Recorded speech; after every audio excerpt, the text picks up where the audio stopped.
Thank you, Trish. Absolutely beautiful, and one of my favorites. Good morning. Welcome to this cold morning, but a very warm opportunity to be together in community. Please join me in a community welcome printed in your order of service.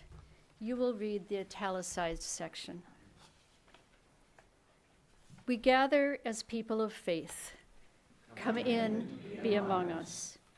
We gather as people of heartache. Come in, be among us. We gather as people of wonder and joy. Come in, be among us. We gather as people of love. Come in, be among us. We gather as people of beauty. Come in, be among us. We gather as people of community. Come in, be among us. There is room here for each and every one. Come in, be among us. My name is Cindy Nelson, and it's always a privilege and a joy to be here as your service leader. A special welcome to some of our visitors. It's nice to see new faces. If you are comfortable doing so, please stand and introduce yourselves. Tell us a little bit about you and where you're from. We're delighted that you are with us today. So, would you like to stand? I'll just point them out. Who else is here? Yeah. We're Bob and Diane Meyer. I'm Bob, she's Diane. We live in Sturgeon Bay. I was a member of the UU in Appleton for 35 years. Yes. Now we're in Sturgeon Bay, and this is as close as we can get to UU, right? Yes, yes. Beautiful drive up here today, so thank you. Welcome, welcome. Do we have other visitors? I just happened to meet them ahead of time, so great. Well, thank you. And welcome to all our visitors online.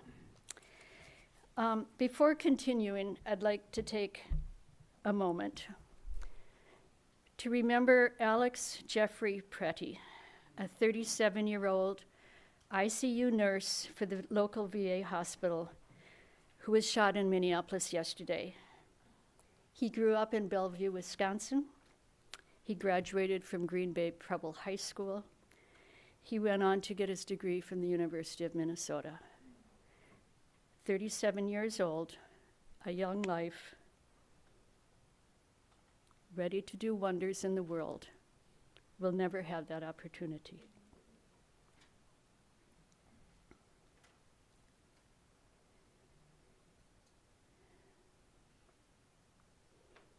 A gentle reminder to turn off cell phones, any other devices that might make noise. Our talk back will commence about 15 minutes after the service has ended, and this gives you time to grab a cup of coffee or tea, chat a bit, and then come back in here to visit with Dan and hear more stories and ask him more questions. Speaking of talk back, let me take this moment to introduce our speaker, but as I was visiting with him, I think he knows about 97% of you. So we welcome his face back, but you see him often on stage or behind the stage doing his directing. And I must say it's a little bit intimidating to be up here with him there. So, but I do welcome you. He's an actor that shares simple messages of community, belonging, and expressing our emotions. So thank you, Dan. At this time, if we have any announcements for the good of the fellowship, Terry has the mic. Please raise your hand.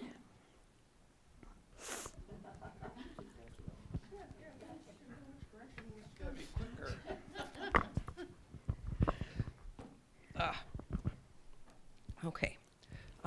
Carol Soper, and you may notice that I have a little button on my collar. I have a few more of them on the table out by our name tags.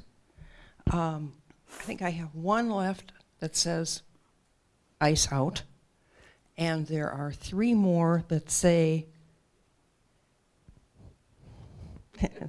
I can't remember. No. Oh, what was the woman's name who was just Good, okay. The buttons say, be good. Okay, so there are 4 buttons out there, help yourself. And if you want to know where to get more of them, see me after the service.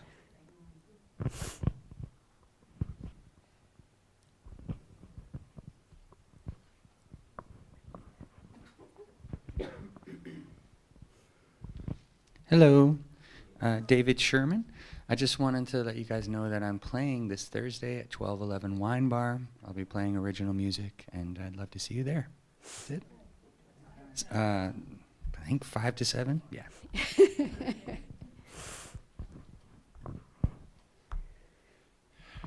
I'd like to invite everybody to Drome House on Saturday. The Bayside Radio Theater will be giving a reading of Groundhog Day, and we're quite impressed with this script and where we're going with it. So it's at Drome House on Saturday. Wanted to let you know.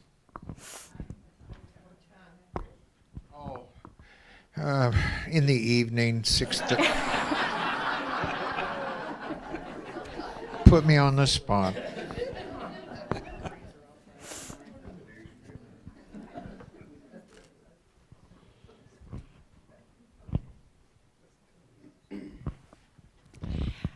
Your end of the year tax letters are ready and they are on the counter.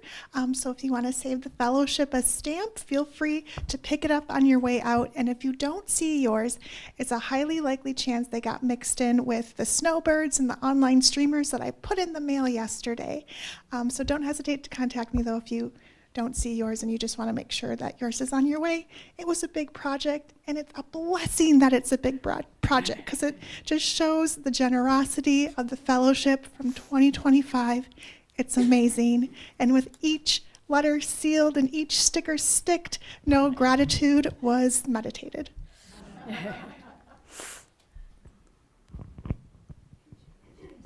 Thank you, Terry. I have 2 announcements. One is from Marianne O'Dowd, who is planning for surgery later in the week, so did not want to be in a crowded environment.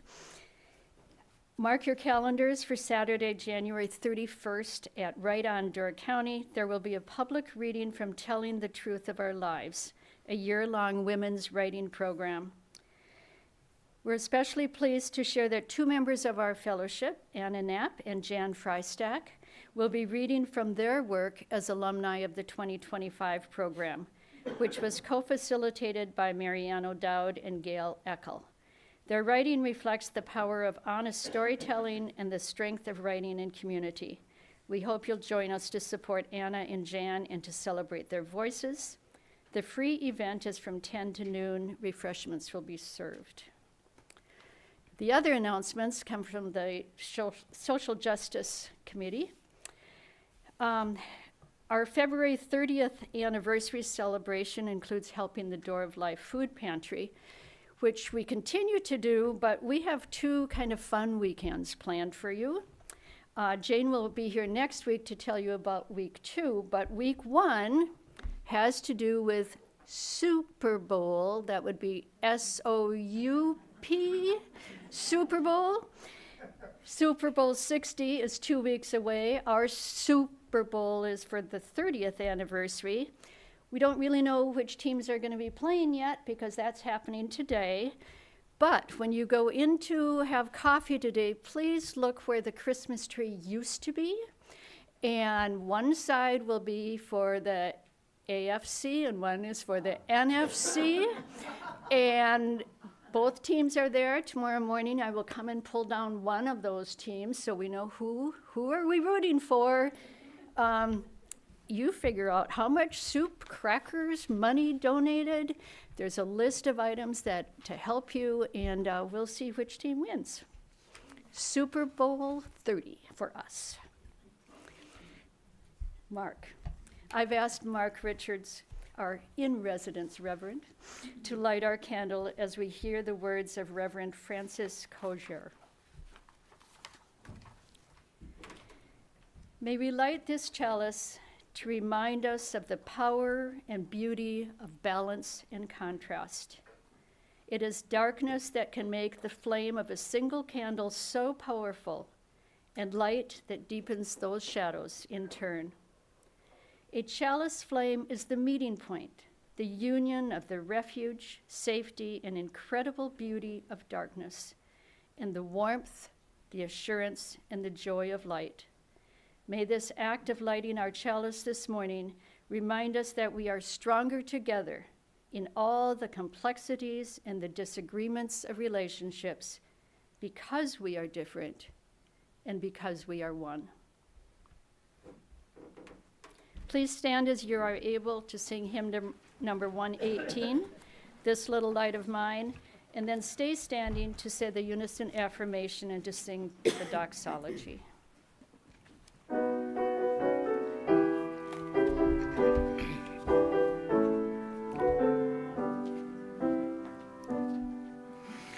This little light of mine, I'm gonna let it shine. This little light of mine, I'm gonna let it shine. This little light of mine, I'm gonna let it shine. Let it shine, let it shine, let it shine. Everywhere I go, I'm gonna let it shine. Everywhere I go, I'm gonna let it shine. Everywhere I go, I'm gonna let it shine. Let it shine, let it shine, let it shine. Building up a world, I'm gonna let it shine. Building up a world, I'm gonna let it shine. Building up a world, I'm gonna let it shine. Let it shine, let it shine, let it shine.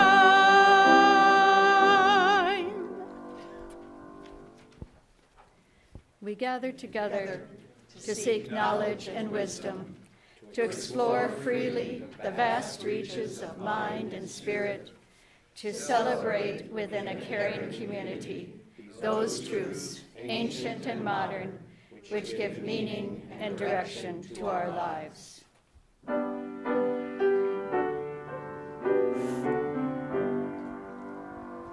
From all that dwell below the skies, let songs of hope and faith arise. Let peace, goodwill on earth be sung, in every land, by every tongue.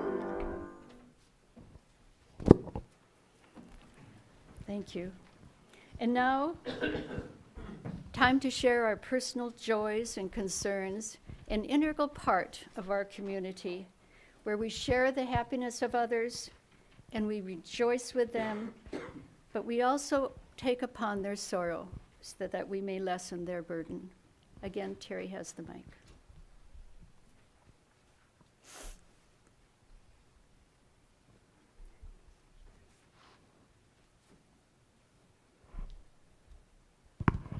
Hello, I'm Tom Schroeder. I've got a joy to share. My son Ben told me yesterday that he had his first solo flight.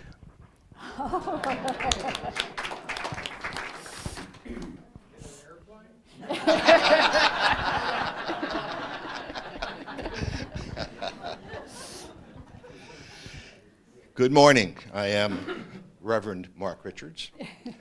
Yesterday I came home from Minneapolis after answering a call for clergy to come and help. Over 200 UU ministers were there. Over 1,200 clergy from around the country. I met a Jewish rabbi from Hawaii. I met a lot of friends from back east. People were inspired. People were energized. We spent all day Thursday learning about what was happening on the ground in Minneapolis. We spent Friday taking action. Some of us were arrested. It was intentional and it was civil. Many of us engaged in other activities. If you want to know more, come next week.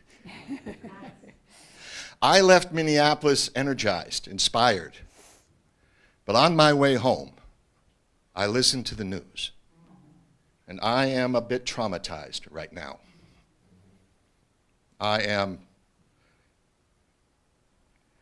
am devastated by the fact that I can no longer trust my government. But I am uplifted by the fact that in this nation, when we cannot trust our government, we can trust our neighbors, and we will care for each other.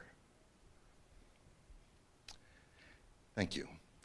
One more. I just want to invite you, as you go through this week, whatever your spiritual practice is, whether you sing, whether you pray, whether you journal, whatever you do that every day to get grounded in your spirit, because that is what will carry us through. Amen. So ends the sermon. Ms. Hank Wolfs and I have a very simple and straightforward joy. It's Mark Carney, the Prime Minister of Canada. And would that there could be more people like him. Eh?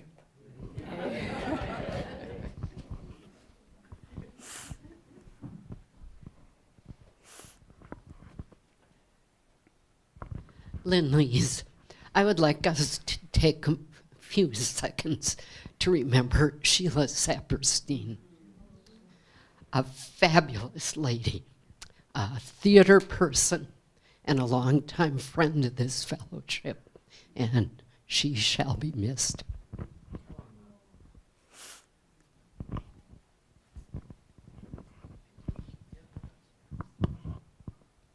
Good morning, Beth Coleman. I'll just dovetail on Mark's message. I've just been thinking all week about how hard things are.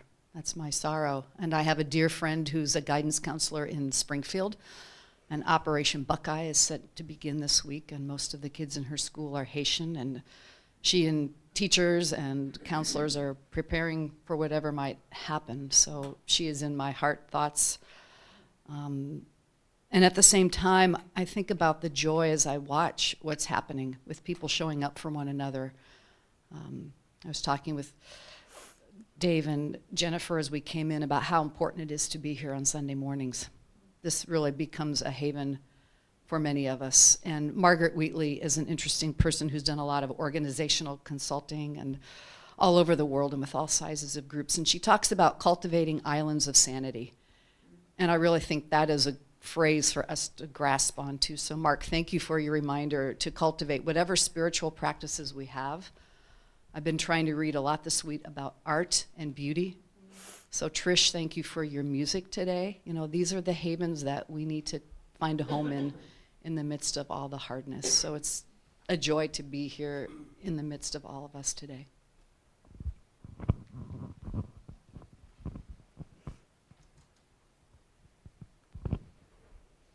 Good morning, Bob Boltman. Yeah, I'm grateful for this space just to feel the feelings that I need to feel. It is a joy, although hard to be joyful these days. Next Saturday night at the Door Community Auditorium, Katie Dowell is performing in the Fireside Concert Series.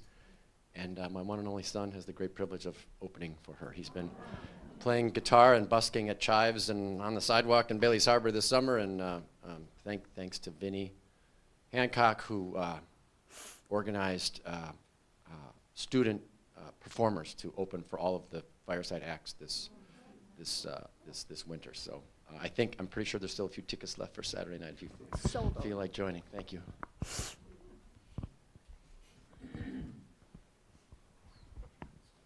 Thank you, everyone.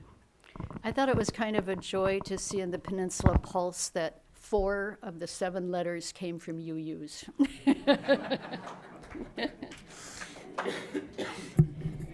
It is time for our offering, contributing as we can to sustain our fellowship in the many good works that we believe in. Thank you, as always, for your generosity.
I thought it would be appropriate for our reading today to hear the words of Dr. Martin Luther King Jr.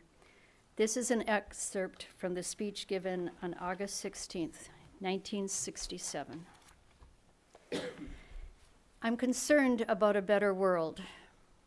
I'm concerned about justice. I'm concerned about brotherhood and sisterhood. I'm concerned about truth. And when one is concerned about that, he can never advocate violence. For through violence, you may murder a murderer, but you can't murder murder. Through violence, you may murder a liar, but you can't establish truth. Through violence, you may murder a hater, but you can't murder hate through violence. Darkness cannot put out darkness. Only light can do that. And I say to you, I have also decided to stick with love, for I know that love is ultimately the only answer to humankind's problems. And I'm going to talk about it everywhere I go.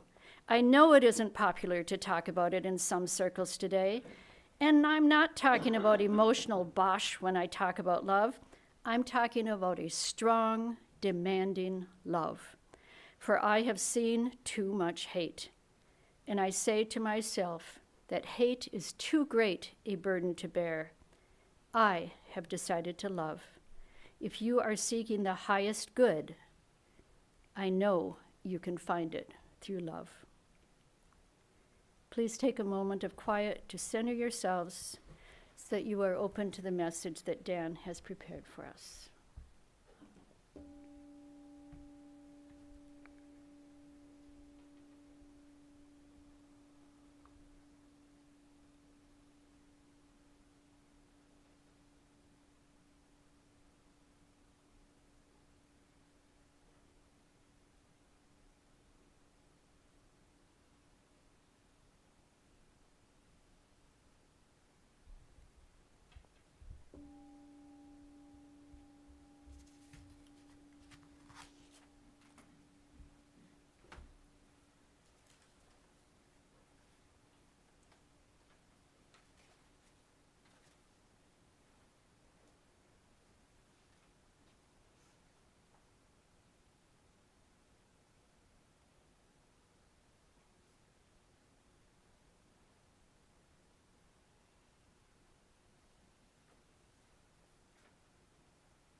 Hello, everyone. Good morning. It's really lovely to see all of you, as always. Thank you so much for having me back to speak to you all. This wonderful community and our greater human community is exactly the topic of my thoughts today. And a lot of what has been said already today is in my speech. I think we're all on the same brainwave, and I don't know if this is, it's profound in its own right, but I think it's a good reminder and bears repeating again and again and again. I titled this Keeping the Light because now more than ever, I find that such a prudent path to follow. Community can only thrive with communication and connection. It's the one instance where we can't just believe it's there. We actually have to engage and manifest it ourselves. But first, what is light? Merriam-Webster defines it as the natural agent that stimulates sight and makes things visible. the sensation aroused by stimulation of the visual receptors. Electromagnetic radiation of any wavelength that travels in a vacuum with a speed of about 186,000 miles per second. Specifically, such radiation that is visible to the human eye. It is also an expression in someone's eyes indicating a particular emotion or mood. Their eyes lit up with wonder,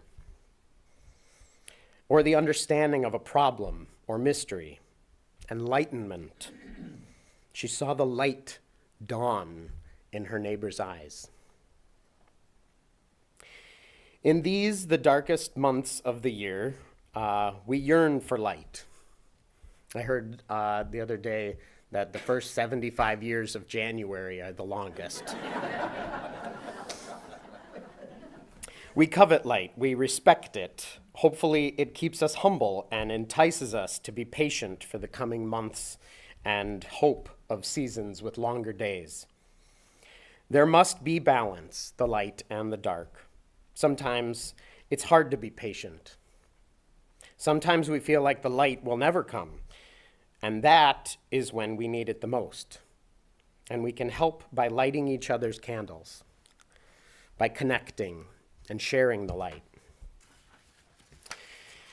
This is a quote from one of my favorite characters in English literature. It's like the great stories, Mr. Frodo, the ones that really mattered. Full of darkness and danger they were. And sometimes you didn't want to know the end, because how could the end be happy? How could the world go back to the way it was when so much bad had happened? But in the end, it's only a passing thing, this shadow. Even darkness must pass. A new day will come. And when the sun shines, it will shine out the clearer. Those were the stories that stayed with you, that meant something, even if you were too small to understand why. But I think, Mr. Frodo, I do understand. I know now. Folk in those stories had lots of chances of turning back, only they didn't. Because they were holding on to something. That there's some good in this world, Mr. Frodo, and it's worth fighting for. In The Lord of the Rings by J.R.R. Tolkien, Samwise Gamgee represents the unwavering, steadfast, and humble light of love and courage, good and innocence, groundedness and hope, the light in the darkness. His indomitable spirit serves as a beacon of inner strength, something for all of us to strive for, I think. He's also a gardener, a caregiver, a parent, a loyal friend and neighbor.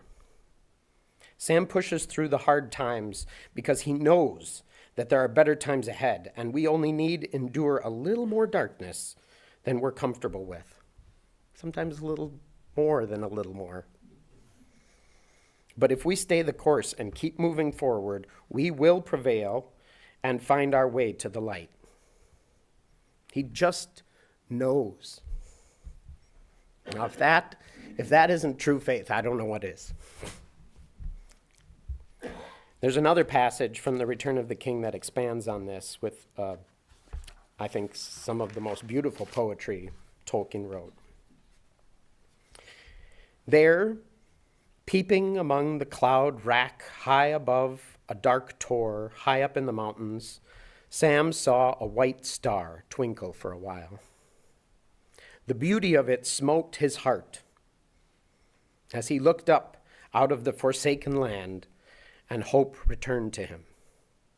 For like a shaft, clear and cold, the thought pierced him that in the end, the shadow was only a small and passing thing. There was light and high beauty forever beyond its reach.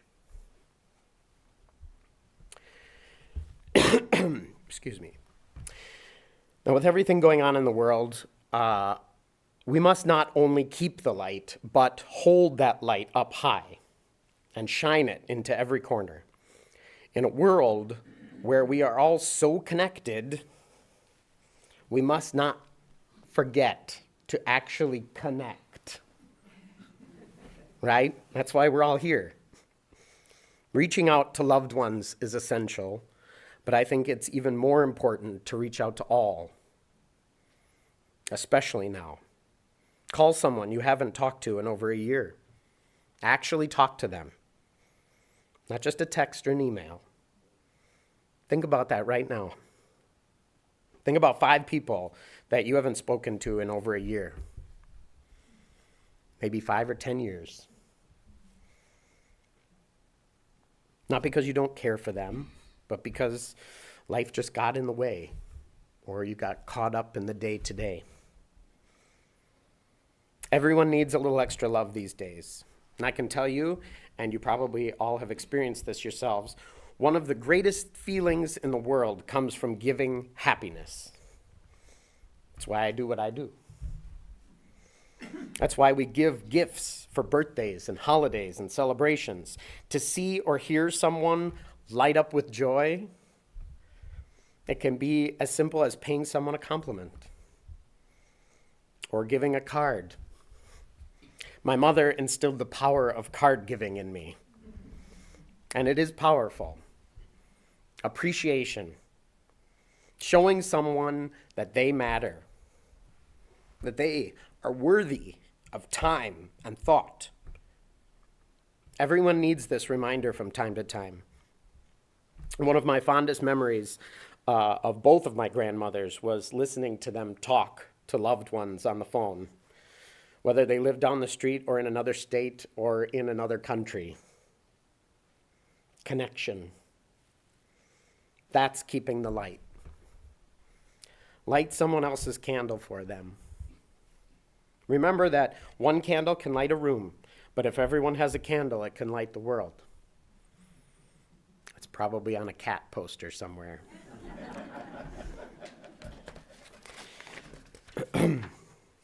Now, I fully admit that it is really hard to see the world right now with all of the greed and war and prejudice, and it's hard to feel like you can make a difference or change the way of the world. And I'm here to tell you that you can, not that you need my permission. Not with thoughts and prayers, but with actual connection. Sometimes that's all we can do, and that is all that is needed to spark change. Our friends in the Twin Cities have come out in force to protect each other. And we are going there to protect them. The fact that they were merely present, that they are showing up, is enough to start the tide change. I just read yesterday about the clergy and the religious leaders from all faiths all over the country are coming into the cities. And they're going out with their robes and sashes on, documenting the turmoil, just showing up. That's all we need to do. Telling the world that this is not okay. I don't want to get bogged down with the horrible news of today, but I do want to stress that we need to show up, reach out, spread the love and light. And this has all happened before, many times throughout human history, unfortunately. This is not to invalidate the seriousness of our current world problems, but to show that we can endure if we band together and keep the light. The most fervent connection and gathering of community happens after the greatest of shadows. It's always darkest right before the light. I'm sure you've all heard that. The phrase dates back, at least in print, to 1650. English theologian and historian Thomas Fuller wrote, "It is always darkest just before the day dawneth." Time and time again, we have seen the power of human connection build up and repair our community. Light is hope, and hope leads to change, and change is inevitable. Let's make it change for the better, together. Now, I want to do a little exercise. Are you all game? Sure. Okay. This is called casting the light. So if at any point you feel lightheaded, you're welcome to sit out. But first, I invite you all to stand if you are able and you want to, and maybe give yourselves a little extra room, spread out a little bit. And you can do this at home as well. Now, close your eyes, and you can do this seated as well, but please, everyone, close their eyes.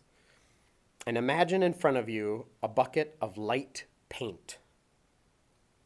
What color is it? Let it be whatever color first pops in your head. And hold that bucket in front of you and let that light paint shine out. Imagine it shining and swirling among the room and up to the ceiling. Now set your bucket in front of you. Maybe there's a little table ledge so that you don't have to put it on the ground.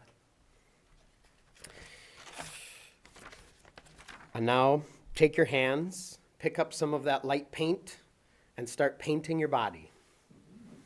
Get it all over, in your ears, in your armpits, in your pockets, your hair. It's okay, I promise it'll wash out. And grab more paint if you need to. Make sure you get everywhere. Has everyone painted themselves fully? Almost? Last few. Good. Now give a little shake to get the excess off. Good, good. Now keeping your eyes closed, let that paint shine. Think of the color shining out from your body. Your whole body is shining. Each of you is a human-sized bubble of light. Now let your shine expand to fill up the whole room. Breathing. Now let it expand even further so that your shine bubble is the size of the building. Now expand your shine to the size of North Ephraim. Now you're shining all the way from Egg Harbor to Gills Rock. Now the whole of Door County. Breathe as your shine expands. Northern state of Wisconsin to the whole state. Now you're as big as the upper Midwest and the Great Lakes. Now expand your shine to the whole country. Now North America. Expand your shine bubble to the size of the earth. And let your shine reach out to the moon, to Mars and Jupiter, beyond the sun. Now you're shining on the whole solar system. Breathing in, and on each out-breath, shining out bigger and bigger. Now you're the size of the Milky Way galaxy. Now you're shining to other galaxies and supernovas, bigger and bigger. And now your shine is the size of the known universe. Breathe. Revel in your shine.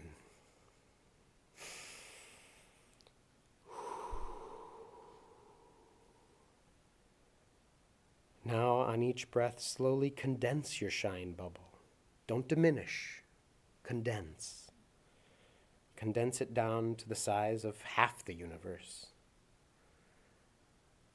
Now back towards the Milky Way, to our own solar system, condensing with each breath. Now the size of our few planets surrounding Earth. Now you're the size of Earth and the Northern Hemisphere, America, the Midwest, Wisconsin, Door County, Northern Door, Ephraim, condensing your shine to the size of the church. Now this room.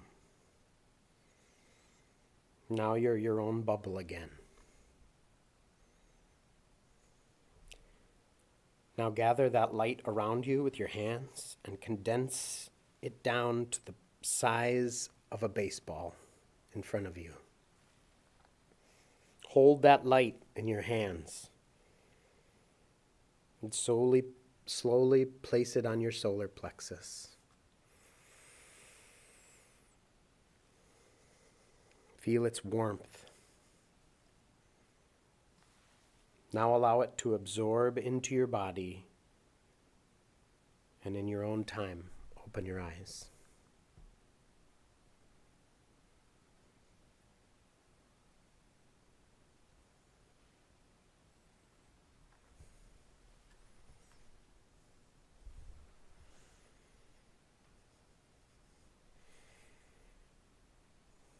Good, you may be seated.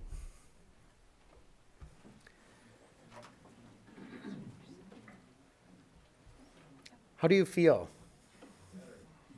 Better? What did you experience with that? Hope? Connection? Soothing? Agency? Power? More powerful. What was it like getting beyond our solar system and getting out, shining out to the known universe? Comforting. I've had people. What? It was a lot of work. A lot of work. And you did it. But you did it. You shined all the way out there. I've had a lot of people do this exercise, and they. Sometimes it's a little scary as they expand beyond their means, and it feels like more and more work until they get out into the galaxy, and then it becomes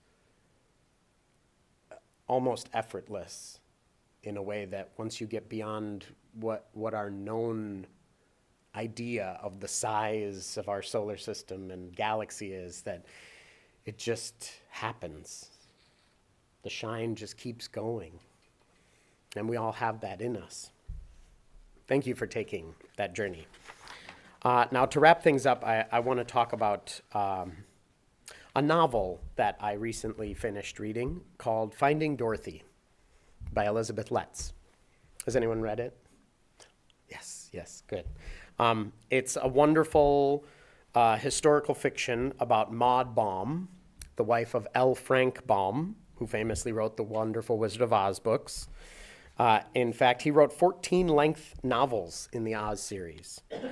Finding Dorothy jumps between Maud's youth and family life with Frank and in the mid to late 1800s, and the making of the 1939 film adaptation where a now long widowed Maud consulted and befriended young Judy Garland.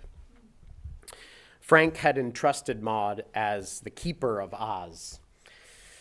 She was hell-bent on making sure that the film adaptation faithfully represented her husband's magical world. The book is full of actual historical facts, strung together with, of course, a little poetic license. And I've always been a huge Wizard of Oz fan, watching it every time it was on TV, and famously portraying the Cowardly Lion in Mount Horeb High School's production of the children's participation play version. One fact that stuck out to me, though, was that Kansas, where Dorothy and Aunt Em and Uncle Henry are from, isn't actually the state of Kansas. Kansas represents the place that you're stuck in, wherever that may be, which of course makes Oz the wonderful place where dreams come true. Hope, light. We all need that light, that hope. I brought along a little show and tell. This is a prism, yes? I'm sure many of you have these in your homes. If you don't, I implore you to go buy a few. They're not very expensive. They make real magic. Now, we have one of these in almost every sunny window of our apartment. And when we get up in the morning for our coffee ritual, we are surrounded by tiny, beautiful little rainbows. Little bits of refracted light that create magic in our home. Doesn't that sound like a nice way to start your day each morning? Now, I was hoping we'd have a little sun to get some rainbows struck in here, but I think this church could do with a few prisms in it, so maybe that's the next little present somebody could buy for us.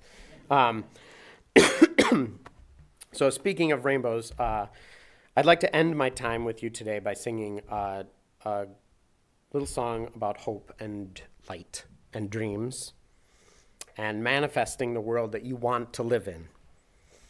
But just remember that it's not enough to dream it. You have to be it. Connect with your community and keep the light. When all the world is a hopeless jumble and the raindrops tumble all around, heaven opens a magic lane. When all the clouds darken up the skyway, there's a rainbow highway to be found, leading from your window pane to a place behind the sun, just a step beyond the rain. Somewhere over the rainbow, way up high, there's a land that I've heard of once in a lullaby. Somewhere over the rainbow, skies are blue, and the dreams that you dare to dream really do come true. Someday I'll wish upon a star and wake up where the clouds are far behind me, where troubles melt like lemon drops away above the chimney tops. That's where you'll find me. Somewhere over the rainbow, bluebirds fly. Birds fly over the rainbow. Why then, oh, why can't I? If happy little bluebirds flew beyond the rainbow, why, oh, why can't you? Thank you, everyone.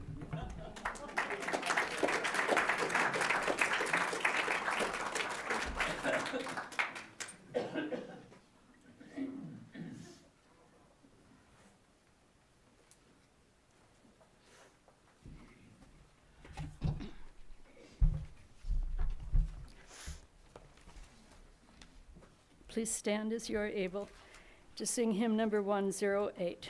My life flows out in endless song. And then please remain standing as we extinguish our candle together with the words in the order of service.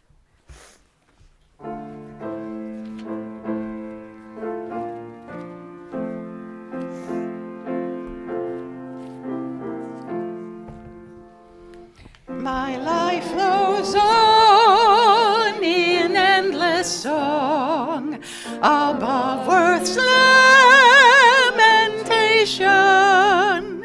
I hear the real, though far off hymn that hails a new creation.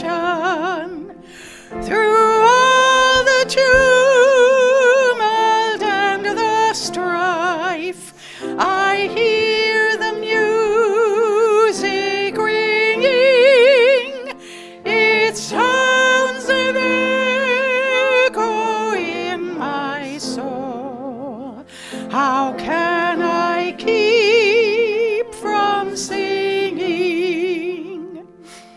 what through the tempest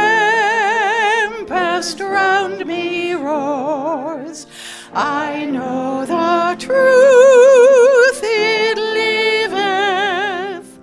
What though the darkness round me close? Songs in the night it giveth. No storm can shake my inmost calm, while to the rock I'm clinging,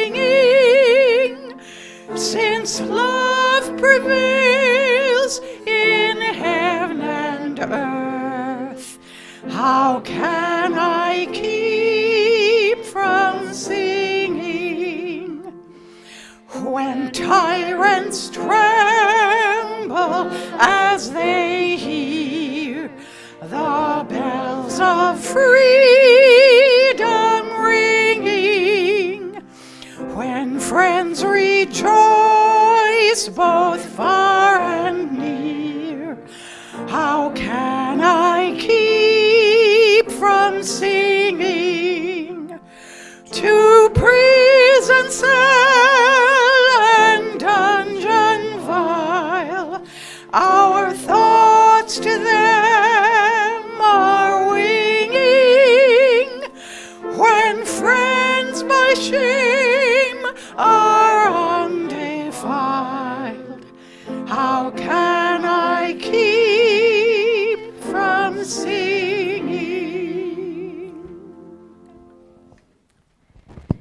We depart as people of faith, keeping love at the center. We depart as people of heartache, keeping love at the center. We depart as people of wonder and joy, keeping love at the center. We depart as people of beauty, keeping love at the center. We depart as people of abundance, keeping love at the center. We depart as people of thanks, keeping love at the center. We depart as a community committed to each other, keeping love at the center. Please remember to join us back here after coffee, and please be seated for the postlude.